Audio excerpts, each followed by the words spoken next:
नमस्कार साथियों, आप सभी का आपके अपने YouTube चैनल में बहुत बहुत स्वागत है। जैसा कि आप सभी को पता है कि आपका वीडियो का एग्जाम दिसंबर में होना संभावित है, तो आप सबके पास बहुत कम टाइम है। इस टाइम को यूटिलाइज करना है, अच्छे से कम टाइम में अच्छे से पढ़ाई करनी ताकि बहुत अच्छे नंबर स्कोर किए जा सकें। तो आज की इस क्लास में पॉलिटी के एक बहुत इंपॉर्टेंट टॉपिक होते हैं महत्वपूर्ण अनुच्छेद। इससे 1 या 2 नंबर के क्वेश्चन अक्सर पूछे ही जाते हैं।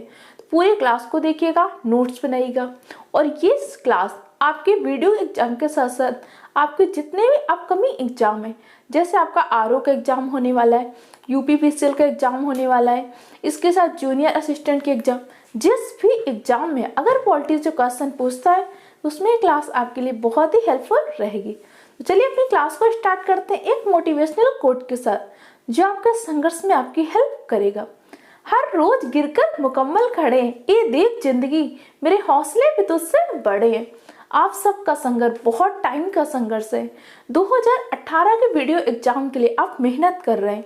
हम जब पढ़ते थे ना रात को, तो आंखों में जलन होने लगती थी, लेकिन फिर भी पढ़ना रोकते नहीं थे, क्योंकि हमें लगता था ना कि इस एग्जाम को क्वालिफाई कर देंगे तो हमारी लाइफ सेटल हो जाएगी, हमारे माँ बाप का सपना पूरा हो जाएगा। लेकिन फिर भी अभी वो चल रहा है। लेकिन आप सबको हार नहीं माननी, मेहनत करनी है। जब रात को लोग पार्टी करते हैं ना, तब हम सब एनसीईआरटी चलाते। इसी मेहनत के लिए एक कदम, कुछ ही मंजिल आपकी बाकी है। लगातार मेहनत करते रहिए। तो चलिए क्लास को स्टार्ट करते हैं। महत्वपूर्ण अनुच्छेद, अनुच्छेद से 1 या 2 नंबर के क्वेश्चन तो 100% पूछे ही जाते हैं। तो आज की क्लास में 1 या 2 नंबर का मार्क्स आप 100% पक्का करेंगे। सबसे पहला अनुच्छेद संघ व राज्य, आर्टिकल 1 में संघ व राज्य क्षेत्र का उल्लेख है। भाग 1 अनुच्छेद 1 से 4 में संघ व राज्य क्षेत्र का उल्लेख किया गया है। हम जितने भी डिस्कस करेंगे इंपॉर्टेंट आर्टिकल जो अक्सर आपके एग्जाम में पूछे गए। लोक सेवा आयोग, अधीनस्थ सेवा चयन आयोग के पेपर का एनालिसिस करके एक वीडियो सीरीज आपके लिए बनाई जा रही है।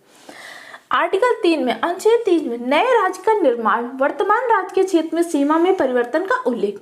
ये परिवर्तन कौन करेगा? संसद करेगी, और संसद को इसके लिए कोई विशेष संविधान संशोधन करने की आवश्यकता नहीं होगी। पहली बात, नए राज्य क्षेत्र का निर्माण।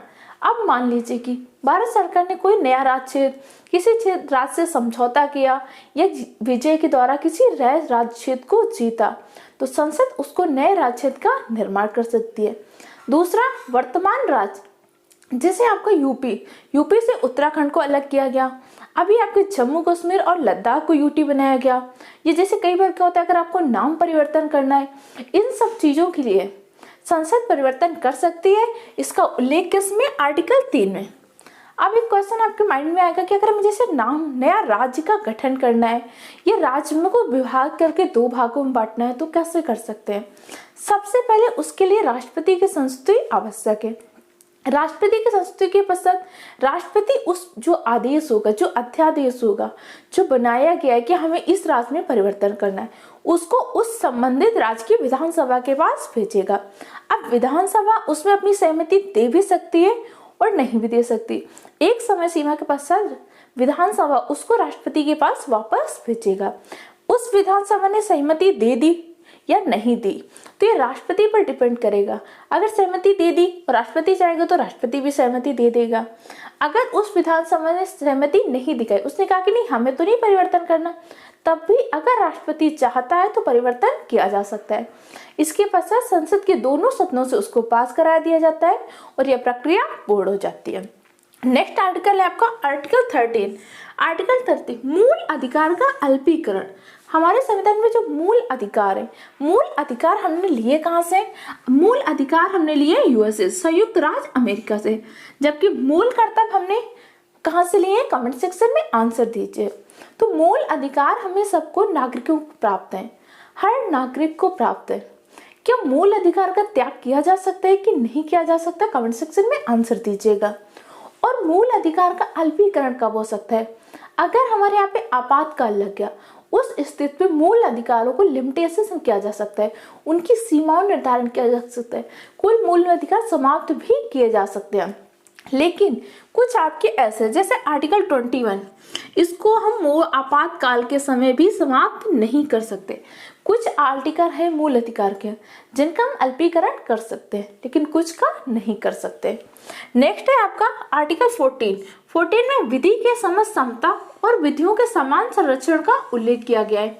विधि के समझ समता क्या होता है कि कानून के सामने सब बराबर है, और विधियों का समान संरक्षण ये कहाँ से लिया गया? विधि के समझ समता हमने कहाँ से लिया? यूएसए से लिया हुआ है, जबकि विधियों का समान संरक्षण हमने ब्रिटेन से लिया हुआ है। कई बार डीप लेवल में ऐसे क्वेश्चन पूछता है। हम इजी टू मॉडरेट हर लेवल का ध्यान रखेंगे और वही पॉइंट पढ़ेंगे जो आपके एग्जाम में पूछे जाते हैं। डीप पॉलिटी पढ़ने के लिए हमने बैचेस में बहुत डीप तरीके से पढ़ा हुआ है। अभी हम सिर्फ उन्हीं पॉइंट पे डिस्कस करेंगे जो आपके एग्जाम में पूछे जा सकते हैं। कम टाइम में अच्छा कंटेंट देना, यही उद्देश्य है मेरा। आर्टिकल 16 में उल्लेख है लोक नियोजन में अवसर की क्षमता। लोक नियोजन क्या होता है? जैसे जॉब निकलती है, वैकेंसी निकलती है, तो किसी स्पेसिफाइड के लिए तो नहीं होती कि इसमें यही व्यक्ति भर सकता है, इसमें यही व्यक्ति भर सकता है। हर व्यक्ति को क्षमता हो कि उसको उसमें भाग लेने का, अपने अनुसार काम करने का, अपने अनुसार अपना जीवन जीने का अधिकार। लोक नियोजन में अवसर की क्षमता का उल्लेख किया गया आर्टिकल 16 में। आर्टिकल 17 में अप्रस्तुता या छुआछूत के अंत का उल्लेख किया गया है। जब हमारा देश आजाद हुआ उस टाइम पे क्या था, हमारे यहाँ बहुत छुआछूत की भावना थी, दलित ऐसे इस तरीके की भावना थी। तो आर्टिकल 17 में उल्लेख किया गया अप्रस्तुता और छूतछाव का अंत किया जाएगा। डॉक्टर बी आर अम्बेडकर की एक पुस्तक है एनिहिलेशन ऑफ कास्ट, जातियों का अंत। कई बार आपके एग्जाम में क्वेश्चन पूछता है, किसकी पुस्तक है? डॉक्टर बी आर अम्बेडकर की। महात्मा गांधी की एक पत्रिका है हरिजन, ध्यान रखिएगा, कई बार ये क्वेश्चन पूछता है। इसके साथ ही अभी एक क्वेश्चन पूछा गया था कि महात्मा गांधी और डॉक्टर बी आर अम्बेडकर के बाद एक समझौता हुआ था, जिसे किस नाम से जानते हैं? 1932 में पूना पैक्ट हुआ था। महात्मा गांधी और डॉक्टर बी आर अम्बेडकर के मध्य हुआ था। कहाँ से हुआ था? पुणे में हुआ था। पुणे में यरवदा जेल में यह समझौता हुआ था। और अभी हाल ही में यरवदा जेल से जेल पर्यटन योजना प्रारंभ की गई है। तो आपके एग्जाम में क्वेश्चन पूछ सकता है, यरवदा जेल कहाँ पे? महाराष्ट्र ने जेल पर्यटन योजना को प्रारंभ किया है। किस जेल से? यरवदा जेल से। नेक्स्ट क्वेश्चन है आर्टिकल 18। आर्टिकल 18 में उपाधियों का अंत का उल्लेख किया गया है। जैसे मान लीजिए राष्ट्रपिता हम लोग उपाधि के रूप में बोलते हैं, हमारे राष्ट्रपिता हैं, बापू हैं, लेकिन कहीं भी संसदीय रूप से आप राष्ट्रपिता नहीं लिख सकते। क्यों? क्योंकि हमारे यहाँ पे उपाधियों का अंत किया गया है। लेकिन दो ऐसे क्षेत्र हैं जहाँ पे हम उपाधियां ग्रहण कर सकते हैं। वो क्षेत्र कौन कौन सा है? पहला क्षेत्र है आपका शिक्षा, दूसरा सेना। अच्छा बताइए, शिक्षा में कौन कौन सी उपाधियां होती है? कमेंट सेक्शन में आंसर दीजिए। सारे क्वेश्चन के आप आंसर कमेंट सेक्शन में जरूर दीजिएगा, ताकि आप भी एक्टिव रहे और आपको आइडिया हो कि आपकी तैयारी किस लेवल की चल रही। जैसे शिक्षा में होता है ना, आप डॉक्टर की पीएचडी करने के बाद डॉक्टर की, डॉक्टरेट की उपाधि, डीलेट की उपाधि, ये सब उपाधियां ग्रहण करते हैं ना, तो शिक्षा में आप उपाधि को ग्रहण कर सकती है। सेना में जैसे परमवीर चक्र मिलते हैं, परम भूषण मिलते हैं, अशोक चक्र मिलते हैं, ये सारी उपाधियां भी आप ग्रहण कर सकते हैं।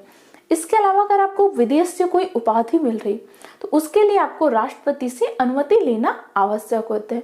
जैसे बहुत बार आप अच्छे काम करने पे दूसरा देश आपको सम्मानित करता है ना, इसके लिए राष्ट्रपति से पूर्व अनुमति लेना आवश्यक होता है, ध्यान रखिएगा। आर्टिकल 19 वाक व अभिव्यक्ति स्वतंत्रता, आपको बोलने की स्वतंत्रता है, आप अपने विचारों को व्यक्त कर सकते हैं।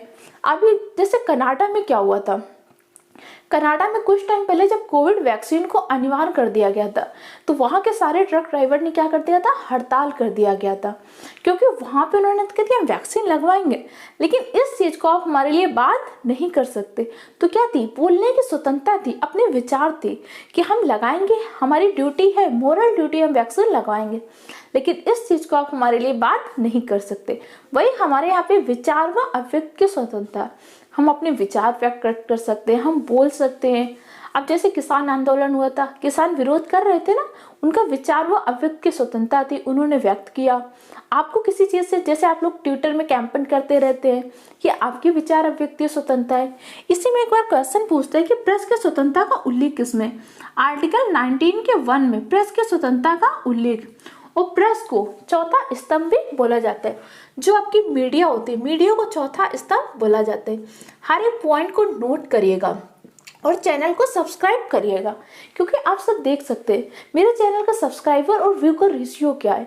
आप सब क्लास तो देख रहे हैं लेकिन चैनल को सब्सक्राइब नहीं कर रहे हैं।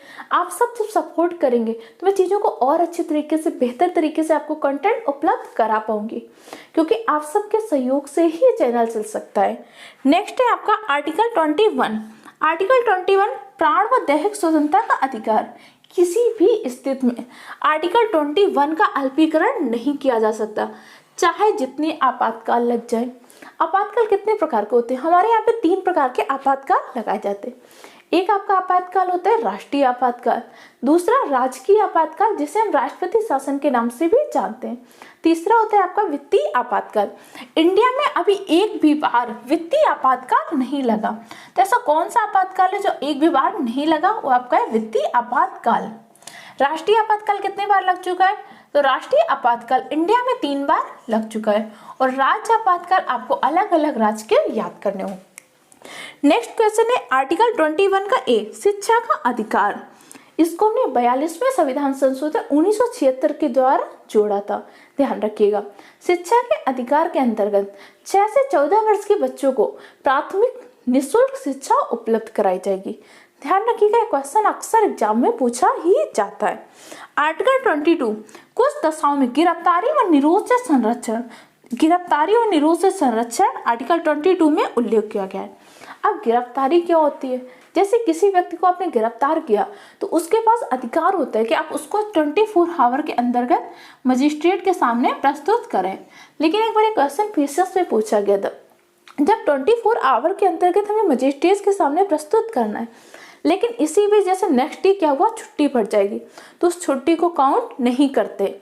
यात्रा में जो आने जाने का समय होता है उसको काउंट नहीं करते। कई बार एग्जाम का लेवल मॉडरेट करने के लिए थोड़ा सा डीप से क्वेश्चन पूछता है, ध्यान रखिएगा। इसके साथ ही निरोध क्या होता है, निरोध से संरक्षण क्या होता है। जैसे आप सबने क्या दिया, निवारक निरोध के बारे में सुना होगा, कई बार आप सबने रासुका सुना होगा, राष्ट्रीय सुरक्षा कानून। ये क्या होता है, निवारक निरोध होता है। जैसे किसी व्यक्ति से पता है कि इससे खतरा हो सकता है, तो अपराध करने से पूर्व भी उस व्यक्ति को अगर गिरफ्तार कर लिया जाता है तो क्या होता है, निवारक निरोध, कि अपराध हुआ नहीं, हमें ऐसी आशंका है कि इस व्यक्ति से ऐसा अपराध हो सकता है, तो उसको उस काम से पहले ही गिरफ्तार कर लिया जाए, तो यही होता है आपका निवारक निरोध। निवारक निरोध के अंतर्गत सिर्फ आपका रासुका नहीं आता है, पोटो आता है, टाडा आता है, मीसो आता है, रासुका आता है। ये सब पीसीएस लेवल के लिए इंपॉर्टेंट है, आपके लिए नहीं है। आप सिर्फ कितना याद रखिए, रासुका को याद रखिए। रासुका क्या है, एक प्रकार का निवारक निरोध है। समझ में आ गया? इतनी में आपका कोई भी कंफ्यूजन हो तो आप कमेंट सेक्शन में पूछ सकते हैं। मैंने वही पॉइंट पढ़ाए जो आपके एग्जाम पॉइंट ऑफ व्यू से बहुत इंपॉर्टेंट है। नेक्स्ट है आर्टिकल 31 में मानव के दुर्व्यवहार और बलात्श्रम का निषेध है। दुर्व्यवहार का तात्पर्य क्या होता है? पहले क्या होता था, मानवों की क्रय विक्री होती थी। जैसे कई बार आप सबने सुना होगा, व्यक्ति को गिरवी रख देते थे। कई मूवी वगैरह में इस तरह का दिखाया गया, तो पहले हमारे यहाँ होता था। इस चीज का उल्लेख किया गया आर्टिकल 23 में कि पहला बात तो मानव के साथ दुर्व्यवहार नहीं करेंगे, दूसरा बलात्श्रम का निषेध।